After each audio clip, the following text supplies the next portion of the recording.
Good morning friends, जय जगन्नाथ, जय माँ तारिणी।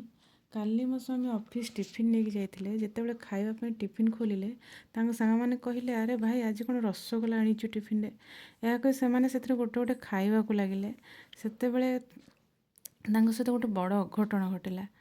से जो खाइले से कहले अरे ये रसगोला नुहे किंतु जो जहाँ भी आनीचु बहुत टेस्ट लगुच कही से सबू खाईदे आ टिफिन मो स्वामी को खाया देले आउ कहले भाउज को कहबो कालिके जिनसटा को बेसी बनईकी देबे। तेणु तांको फरमासी रे आज ये जिनसटी बनाऊँगी।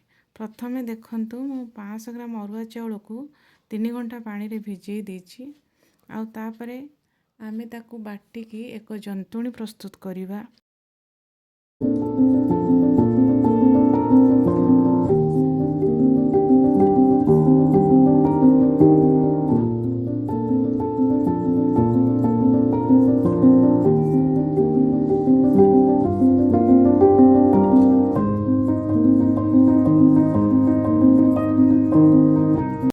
आमे से जंतुणी रो गोल गोल आकृतिर रसगोला परिका बनैबा।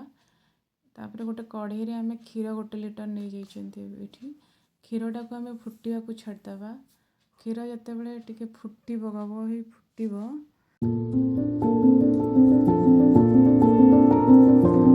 देखंतु ये क्षीरटा केते जोर फुटुची। तापरे मु सेथिरे दे देछि 2 चम्मच चीनी, 1 चम्मच गुआ घिओ, किछि गोटे तेजपत्र आ 2टा अलैच गुंड करके देछि आ किछि काजू आ किछि पेस्ता बादाम। तापरे से जो जंतुणी को आमे गोल गोल कर तैयारी करथिबा ताको आमे से क्षीर रे छाड़ी दबा। फुटंता क्षीर रे जते छाड़ीबा से सब छाड़ी सारला परे आमे से सब जो रखिथिबा काजू आ अलैच आ पेस्ता बादाम, तेजपत्र, चीनी आ गुआ घिओ ताको तापर आमे दे दबा।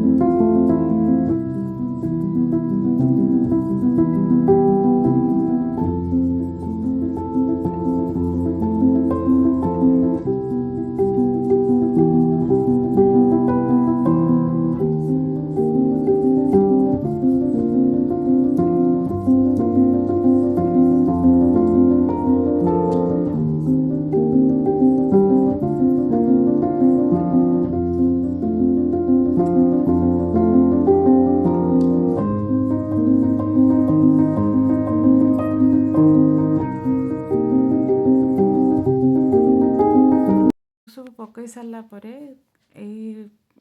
क्षीर को आम छाड़देवा 10 मिनिट पर्यंत फुटा को आम छाड़देवा जहाँफल कि पिठा गुड़िक सीझीज एवं पिठा गुड़िक भल भाव सीझीगला आम गैस टी को बंद करदेवा।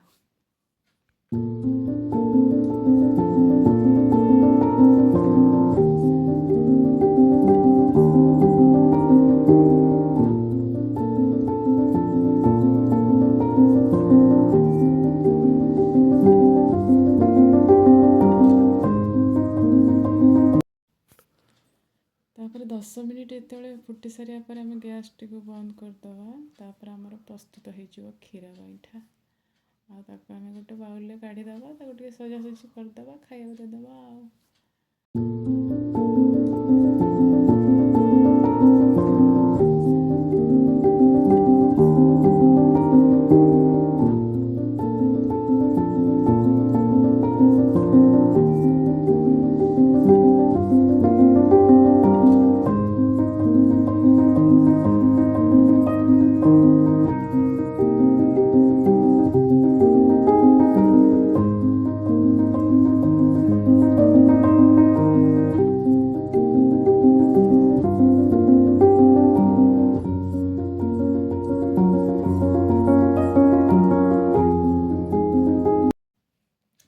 आपको जदि आज मो डिशटी पसंद आसला ताहले आपण मो चैनल को लाइक, शेयर और सब्सक्राइब कर दियंतु। धन्यवाद।